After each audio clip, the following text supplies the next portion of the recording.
ہمیں روز عربی میں گالیاں سننی پڑتی ہیں۔ شیعہ لوگ 3 مرتبہ اذان دیتے ہیں، 3 مرتبہ، 2 نمازیں جمع کر لیتے ہیں نا، ظہرین، ظہر اثر اور مغربین، مغرب عشاء، اذان 3 بار دیتے ہیں، اس لیے 5 مرتبہ بھی دیتے ہوں گے۔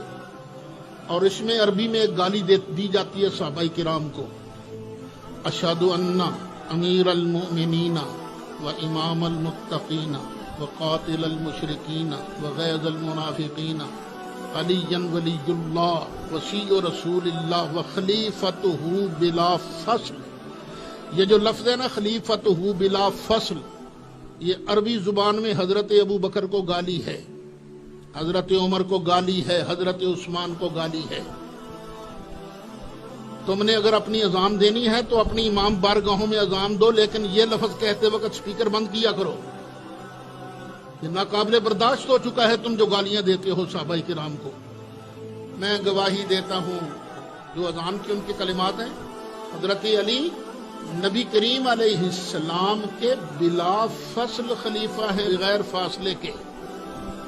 اب آپ خود پوچھئے، ان سے بتائیں کہ حضرت علی کا زمانہ خلافت کس تاریخ سے شروع ہوا؟ کوئی مائی کا لال جو بتا سکے، ادھر سرکار کا وصال ہوا، ادھر حضرت علی کا دور خلافت شروع ہو گیا؟ کوئی نہیں مانے گا۔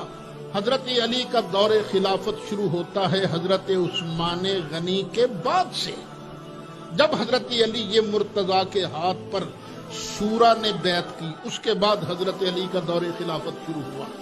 تو تم جب کہتے ہو حضرت علی نبی کریم علیہ السلام کے بغیر فاصلہ کے خلیفہ ہیں، تو پھر ابو بکر کو تو غاصب کہا نا تم نے، عمر کو تو غاصب کہا نا، عثمان کو تو غاصب کہا نا۔ خدا کے لیے میں حکومت سے اپیل کرتا ہوں ان کی اذان پر پابندی لگائی جائے، اور اگر دینی ہے انہوں نے اذان تو دیں، لیکن کم از کم لاؤڈ سپیکر پر یہ کلمات بلند نہ کیے جائیں۔ کیوں؟ اس لیے کہ ہم مسلمانوں، ہم اہل سنت و جماعت کے دل کو تکلیف پہنچتی ہے، صحابہ کرام کی توہین ہوتی ہے۔ مذہب اسلام کے مکتبہ آل محمد کے علاوہ جتنے بھی فرقے ہیں وہ بعد از رسول سلسلہ خلافت کے قائل ہیں۔ واحد مکتب جعفریہ ہے جو بعد از رسول سلسلہ امامت کا قائل ہے۔ سلسلہ خلافت کی کڑی سقیفہ بنی سعدہ سے ملتی ہے، سلسلہ امامت کا شجر غدیر سے ملتا ہے۔ دونوں میں فرق ہے، جو سقیفہ میں بنے انہیں رضی اللہ کہتے ہیں، جو غدیر میں آئے انہیں علیہ السلام۔ مولا حسین عزت عطا فرمائے، آقا زادی نے ہاتھوں کو ہمیشہ کے لیے سلامت رکھا۔ بسم اللہ جی۔ جو سلسلہ سقیفہ سے شروع ہوا اسے رضی اللہ کہتے ہیں، جو غدیر والا سلسلہ ہے اسے علیہ السلام کہتے ہیں۔ صحابہ کی عزت ہے، اہل بیت کی اطاعت ہے۔ مالک حسین عزت عطا فرمائے۔ تفصیلات کا وقت ہی نہیں ہے، اب صرف آپ نے نقطے قبول کرنے ہیں۔ صحابی جنت میں جا سکتا ہے لیکن نہیں جا سکتا، صحابی کوثر پی سکتا ہے پلا نہیں سکتا۔ ہماری مجبوری ہے، ہمیں جانے والا نہیں چاہیے، ہمیں لے کے جانے والا چاہیے۔ آج پنجاب اسمبلی ہو یا آج مولویوں کی کمیٹیاں ہوں، بحث اسی بات پہ ہو رہی ہے، رضی اللہ کہنا چاہیے یا علیہ السلام کہنا چاہیے۔ اگر تم نوکروں کو آقا بناؤ گے اور آقاؤں کو نوکروں کے مقابلے پہ لے کے آؤ گے، پھر اس ملک کے حالات خراب ہو جائیں گے۔ اس ملک میں مذہبی فرقہ واریت کے نہ ہم قائل تھے نہ ہم قائل ہیں، نہ کبھی ہم اس ملک کی سرحدوں میں یہ فرقہ واریت دیکھنا چاہتے ہیں، لیکن اگر تم جس کا جہاں جہاں حق بنتا ہے اسے وہی رہنے دو۔ آل محمد کی برابری صحابہ سے ہو ہی نہیں سکتی۔ صحابی عرش میں بھی بیٹھ جائے محمد کا نوکر ہی رہے گا، حسین مٹی میں بھی بیٹھا ہو محمد کا بیٹا ہی رہے گا، حسین خاک میں بھی بیٹھا ہو حسین پھر بھی نبی کا بیٹا ہی رہے گا۔ لیکن اگر یہ رضی اللہ اور علیہ السلام کی بحث کرنی ہے تو پھر میرے ملک میں جہاں تحفظ سے بنیاد اسلام بل پاس ہو رہا ہے وہاں پھر ایک شک اور ڈالنی پڑے گی۔ تمہارے اپنے ملک میں جبریل کو رضی اللہ کہنا پڑے گا، میکائیل کو رضی اللہ کہنا پڑے گا، اسرافیل کو رضی اللہ کہنا پڑے گا۔ اگر تو جبریل کو علیہ السلام کہے گا پھر میں مولوی کا گریبان پکڑ کے پوچھوں گا کہ جسے علیہ السلام کہہ رہا ہے یہ زہرا کے دروازے پہ کبھی درزی بن کے، کبھی فقیر بن کے، کبھی یتیم بن کے، کبھی اسیر بن کے، پھر تجھے ڈوب کے مر جانا چاہیے۔ نوکر علیہ السلام ہے، مالک رضی اللہ کیسے؟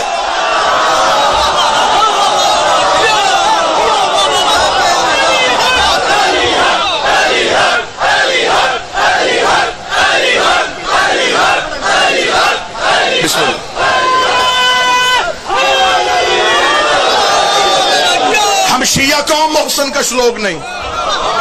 بسم اللہ. میرا سلام ہے پرائم منسٹر آف پاکستان کے اس بیانیے میں جس میں انہوں نے کہا کہ اہل بیت سے محبت کرتے ہیں ہم. اور جناب پرویز الہی صاحب نے کہا تھا کہ میں تو آل محمد سے محبت کو ایمان سمجھتا ہوں، اور جو ایمان کے مقابلے پہ آئے وہ کافر ہوتا ہے. یہ بحث بہت دور تک چلی جائے گی، یہ تم سے سمیٹنی مشکل ہو جائے گی. اگر آپ کہتے نہیں جی ہم تو چاہتے ہیں کہ توہین نہ ہو، تو پھر توہین شروع کہاں سے ہوئی ہے؟ ہم نے تو ہر منبر پہ کہا ہے ہم صحابہ کی عزت کرتے تھے، کرتے ہیں اور کرتے رہیں گے. اگر بات توہین پہ آئی ہے تو پھر توہین ہر اس شخص کی دیکھنی پڑے گی جو نبی کو 40 سال کے بعد نبی مانے، وہ بھی محمد کی توہین کرتا ہے. جو رسول کو دائی کا دودھ پلائے وہ بھی نبی کی توہین کرتا ہے. جو نبی کو جبریل سے پڑھائے وہ بھی نبی کی توہین کرتا ہے. آج کہتے ہیں جی صحابہ کو گالی دینے سے، صحابہ کی توہین کرنے سے بندہ کافر ہو جاتا ہے، اسے قید بھی ہو، اسے سزا بھی ہو. میں ملتان کی سرزمین پہ تمہارے فیصلے کا خیر مقدم کرتا ہوں کہ جو صحابی کو گالی دے اسے سزا بھی ملنی چاہیے، اسے جرمانہ بھی ہونا چاہیے، لیکن تمہیں اپنی کتابوں سے وہ بندہ نکالنا پڑے گا جو جمعے کے خطبوں میں منبر پہ بیٹھ کے علی کو گالیاں دیتا رہا.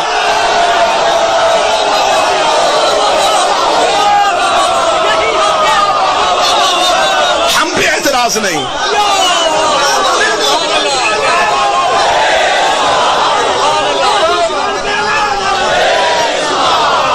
ہم قطعاً اس اعتراض کو اپنے گلے میں نہیں آنے دیں گے.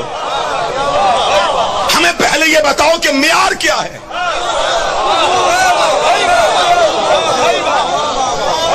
جو مدینے سے نکلے وہ بھی صحابی، جو نکالے. جہاں یہ کمیٹی بن رہی ہے تو وہاں ایک سوال نامہ میرا بھی رکھ دو. ہمیں بتاؤ حضرت عمار یاسر کا قاتل کون ہے؟ شیعہ قوم چپ رہے گی تو باتیں وہی دور تک چلی جائیں گی. حضرت ابو ذر غفاری کا قاتل کون ہے؟ محمد بن ابی بکر کو زندہ گدھے کی کھال میں رکھ کے چلانے والا کون ہے؟ مالک بن نویرہ کا قاتل کون ہے؟ ہمیں بتایا جائے حسن کے جنازے میں تیر برسانے والا کون ہے؟ ہمیں بتایا زہرا کو خالی بھیجنے والا کون ہے؟ ہم غریب صحیح، ہم سے نہیں ہوتا. قاتل بھی رضی اللہ، مقتول بھی رضی اللہ. کوئی ایک معیار بنانا پڑے گا. اہل بیت کی عزت ہمارا ایمان ہے. یہ بہت بڑی سازش ہے. یہ آل محمد کو پہلے مرحلے میں رضی اللہ ثابت کرنے کی کوشش کریں، پھر دوسرے مرحلے میں جا کے کہیں گے کہ رضی اللہ سے تو غلطی ہو سکتی ہے. شیعہ اذان پہ پابندی لگائی جائے گی، شیعہ کتابوں پہ پابندی لگائی جائے گی، شیعہ لٹریچر واپس کیا جائے گا. لہٰذا ہم اپنی زندگی میں یہ ظلم نہیں ہونے دیں گے. ہم جسے آپ ماننا چاہتے ہیں آپ مانیں، لیکن اہل بیت کے ساتھ ہم قطعاً کوئی زیادتی برداشت نہیں. جو جنت میں جائے، جو جنت میں جائے تو جو میری طرف بالکل ختم کرنا، جو جنت میں جائے وہ بھی رضی اللہ، جو لے کے جائے وہ بھی رضی اللہ. صحابہ کی عزت ہے، آل محمد کی اطاعت ہے. آپ بل پاس کریں، بل پاس کریں تو یہ بل آپ کے گلے میں پڑ جائے گا. صحابہ کو نہ ماننے سے بندہ کافر ہو جاتا ہے، پھر ان صحابہ کا کیا کرو گے جو آپس میں ایک دوسرے کو نہیں مانتے تھے؟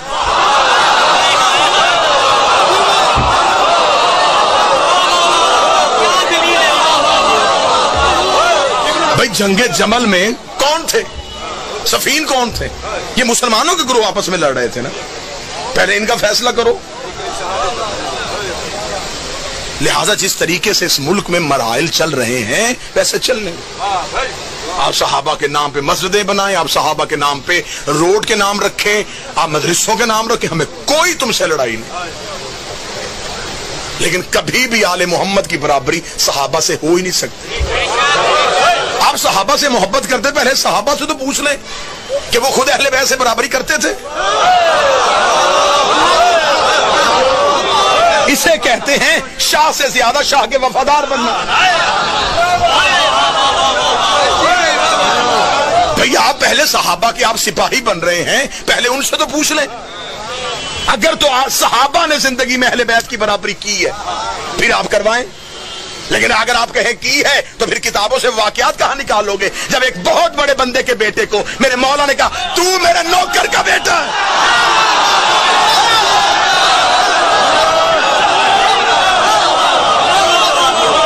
تو تو میرے غلام کا بیٹا. اس نے گھر جا کے کہا تھا بابا تخت ہمارے پاس، حکومت ہمارے پاس، یہ کچی حویلیوں میں رہنے والے سید ہمیں نوکروں کے بیٹے کہہ رہے ہیں. باپ نے کہا یقین ہے کہنے والا حسن ہی تھا. یہ واقعہ کسی شیعہ کتاب میں نے لکھا. ہاں کو غلط فہمی نہ بڑھے کہ شاید یہ شیعہ کتاب میں کوئی واقعہ نہیں ہے. یہ اہل سنت بھائیوں کے ہاں ہے. انہوں نے کہا کہ میرے مولا حسن سے نے کہہ دیا تھا، انہوں نے کہا کہ اس سے کہے لکھ کے دے دے. اور آگے تو مولویوں نے مزید واقعے میں دلچسپی پیدا کی ہے کہ بیٹے نے کہا بابا لکھواؤں کیوں؟ اس نے کہا جب میں مر جاؤں تو میرے کفن میں رکھنا. اس نے کہا اس کے کفن میں رکھنے سے کیا ہوگا؟ اس نے کہا میری بخشش ہو جائے گی. بیٹے نے کہا پھر اتنی قیمتی چیز میں تیرے کفن میں کیوں رکھوں؟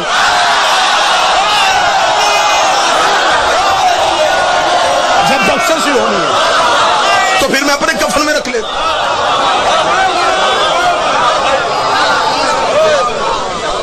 حضور یہاں پہ سختی نہیں چلے گی. یہاں پہ ایک مذہب کو طاقت کی بنیاد پہ دیوار سے لگانے کی کوشش نہ کی جائے. درود کے 100 میں بابا جی کا استقبال کیجئے گا.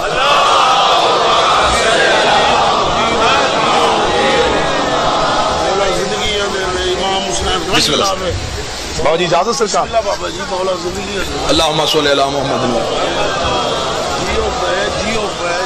دنیای عزاداری کا ایک بہت بڑا اہم ستون صرف ذاکر نہیں، ایک ادارہ، ایک عہد، ایک باب، ایک ذاکری کی یونیورسٹی. جناب پیر سید زرگام عباس شاہ صاحب تشریف لے آئے.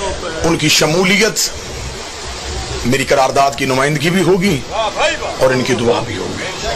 میں بار بار یہ لفظ ریپیٹ کر رہا ہوں، لنگا ہاؤس میں ہم اس ملک میں فرقہ واریت نہیں چاہتے، کیونکہ ہم اس ملک میں کرایہ دار نہیں، ہم بانی ہیں.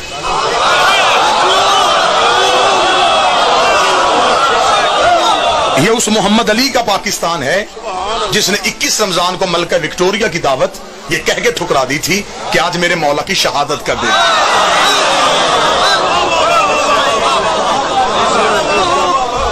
یہ اس محمد علی کا ملک ہے. آج بھی لاہور کے میوزیم میں جا کے دیکھو جہاں اس کے جنازے کی تصویر ہے، اس کے جنازے کے آگے 2 علم ہیں، اوپر پنجے کا نشان ہے.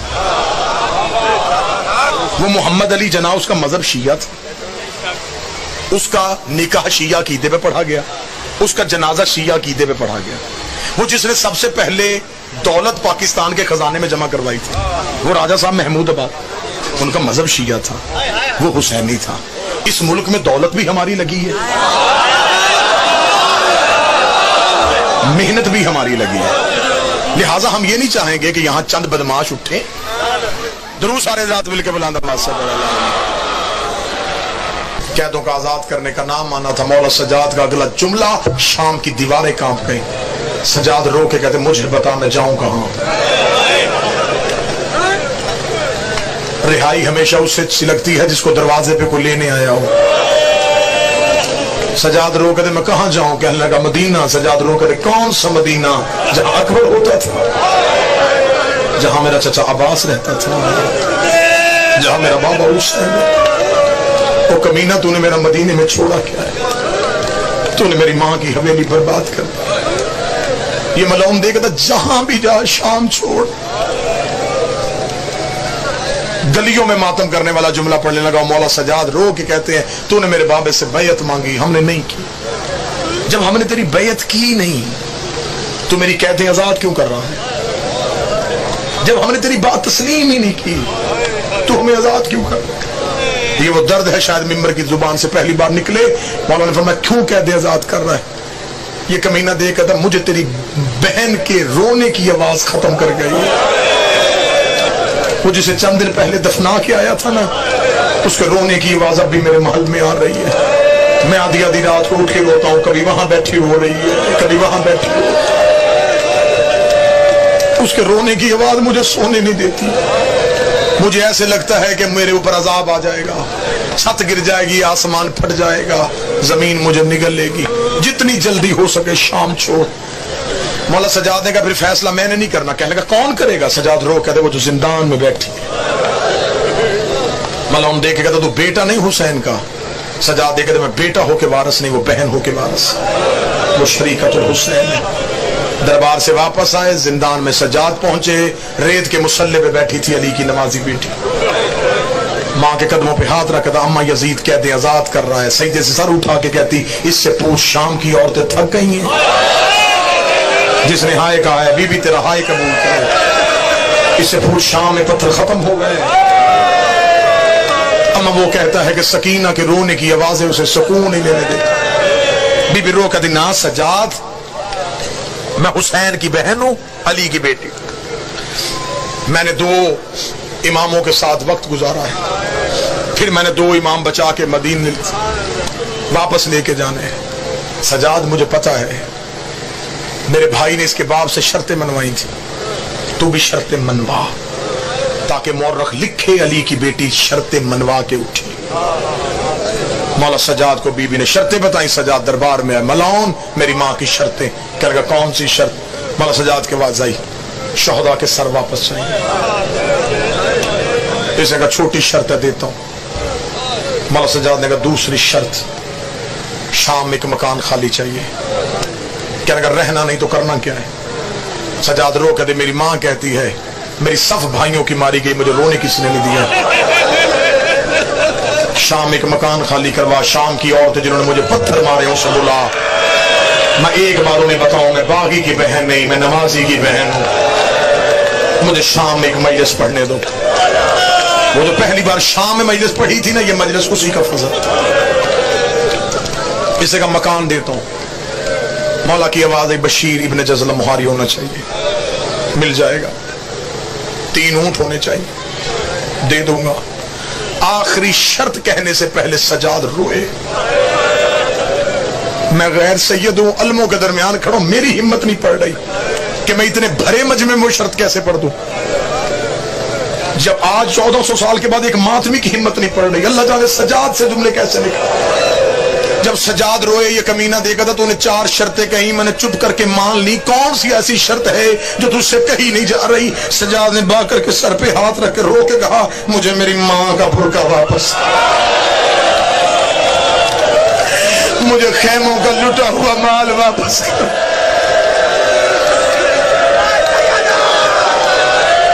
اجرکم من اللہ، اجرکم من اللہ، اجرکم۔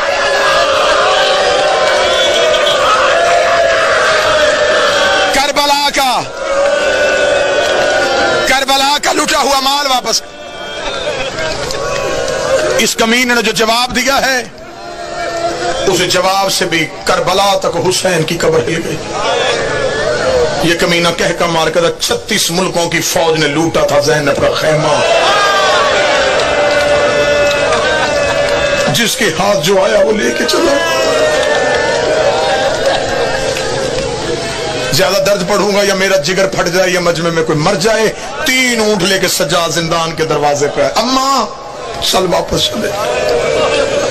3 اونٹ دروازے پہ آئے، علی کی بیٹیاں اونٹوں کے قریب آئے،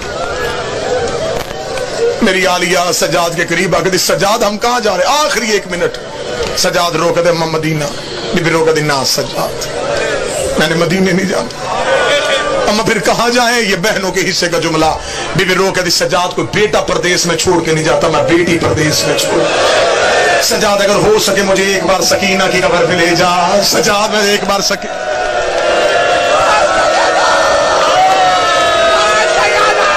اجرکم من اللہ، ہو سکے ایک بار مجھے قبر سکینہ پہ لے کے جا۔ بنتا تھا کہ میں چھوڑ دیتا یہیں پہ مصائب، لیکن جو جملہ میں دل میں لے کے آیا تھا لگی یہ تمہیں دینا ہے، وہ جملہ میں زبان پہ لاؤں تمہارے کانوں تک پہنچے، میں مجھے سکینہ کی قبر پہ لے کے جا۔ 3 اونٹ لے کے سجاد قبرستان مسافرہ پہ آیا، سامنے نظر پڑی بہن کی قبر پہ، سجاد نے اونٹوں کی رسی چھوڑی، سیدھا بہن کی قبر پہ گر گیا، رو کہتا بھائی بن کے نہیں امام بن کے شکریہ ادا کرنے آیا ہوں۔